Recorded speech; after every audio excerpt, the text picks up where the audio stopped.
Here's the second thing. Obedience always produces humility.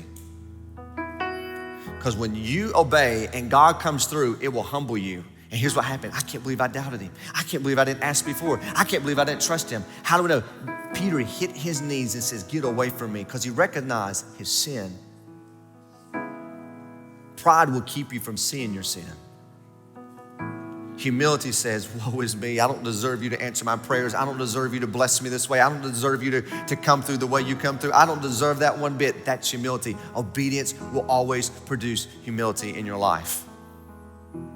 And if you're around people who are arrogant and prideful and cocky and stuff, I'm telling you what, there's a prideful spirit there. Because they think they can do it on their own. I built my boat. I built my business. I built my life. I worked hard to get to my career. I'm a self-made man. I'm a self-made woman. You're a self-made nothing. Who gave you breath this morning? Who gave you the smarts? Who woke you up? Who watched you all night long sleep? That should bring humility to our lives when God blesses us, not arrogance.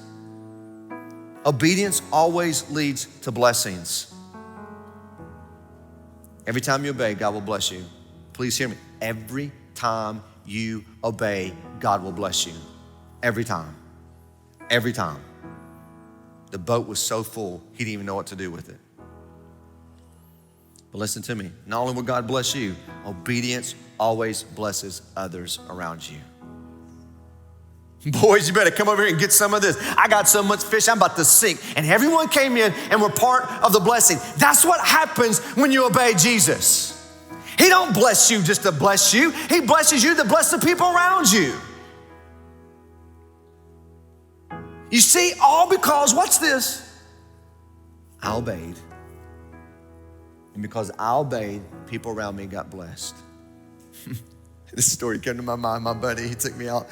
This was probably about 9 years ago. We was just moving to here and we're planting a church. And he goes, let's go down to the Mexican restaurant. We went to the Mexican restaurant and we're sitting there eating and we're going on, and he asked me to go out to eat with him. I said, sure, we're eating, we're hanging out, had this conversation, and this lady comes by, and she looks at me, and she said, Brother Daniel, you pastor that church over? Yes, ma'am. Yes, ma'am. She goes, you know what, I'm going to buy your meal today. I'm going to bless you.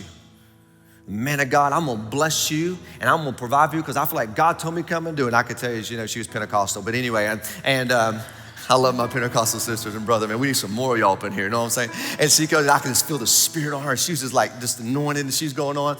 And she looked at me, and she goes, are you with him today? And he said, yes, man. She goes, I'm going to bless you too, because when you're around the man of God, everybody gets blessed. And he sat there and looked at her, and I looked at him, and she goes, does that happen? I said, that don't happen like that. But I mean, is that crazy? And that story come to my mind, because here's what I'm trying to say. Here's what I'm saying. When God blesses you, he'll begin to bless people around you. And that blessing overflows, not just for you, but for the people around you. And God will send people into your life to bless you so you could turn around and bless the people around you. Here's another thing. Obedience will always reveal my purpose. Some of you go, God, what's my purpose in life? What should I do with my life? Start to obey him. Peter used to fish for fish. Let me tell you what your real purpose is. You're going to be fishing for people. See, when you obey, God reveals his purpose, his ways, what he's trying to accomplish. All you got to do, watch this, is be obedient.